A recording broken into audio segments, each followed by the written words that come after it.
So guys, bibisitahin ko si Baby Bird Amsel. Bibisitahin ko siya guys kung saan siya ngayon naroroon. Baka lumipad na siya.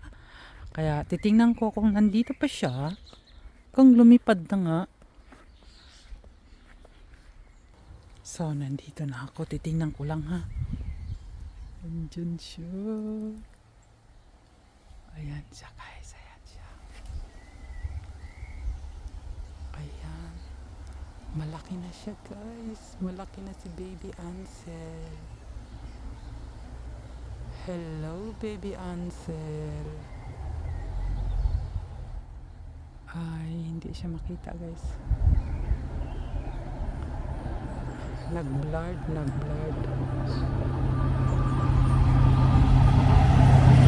Ayan sila. Malaki na sila.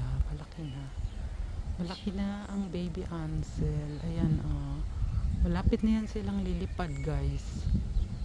Ayan. Nakapikit ang mga mata siguro na nakakain na sila. At ayan yung ubas ko. Nakakain na siguro yan sila kasi ano na yung bunganga nila eh. Teka.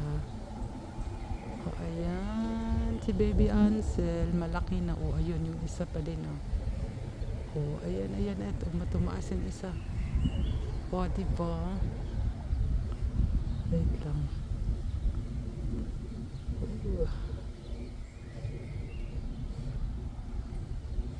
Ayan. Yung ubas ko rin ay marami ding bunga. Ayan.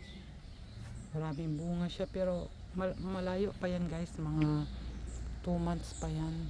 Or August.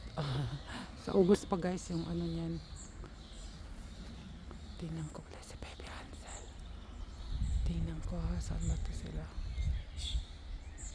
Ayan. Ayan. Yung mother nila pa ba? Dati rin guys marami din ditong ibon dito. Pero ngayong year wala siya kasi siguro sa kakalinis namin dito last time ay wala yung kanyang usually meron laging isa din dito wala ngayong year pero maraming bunga yung aming ubas. Ayan marami siyang bunga pero matagal pa yan. Ayan guys, tulog silang lahat. Ayan, kasi umulan kagabi. Ayan, umulan kagabi at medyo malamig pa siguro. Pero ayan sila, ang Baby Ansel ay tulog. Ayan, nandito silang lahat. Ayan, baka tomorrow, lilipad na yan. I-update ko lang kayo guys tomorrow. At tulog sila ngayon. Huwag na lang natin istorbohin.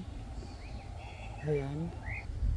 Ayan naman siya, yung over hungry. Ayan. Lagi yan siyang, diba?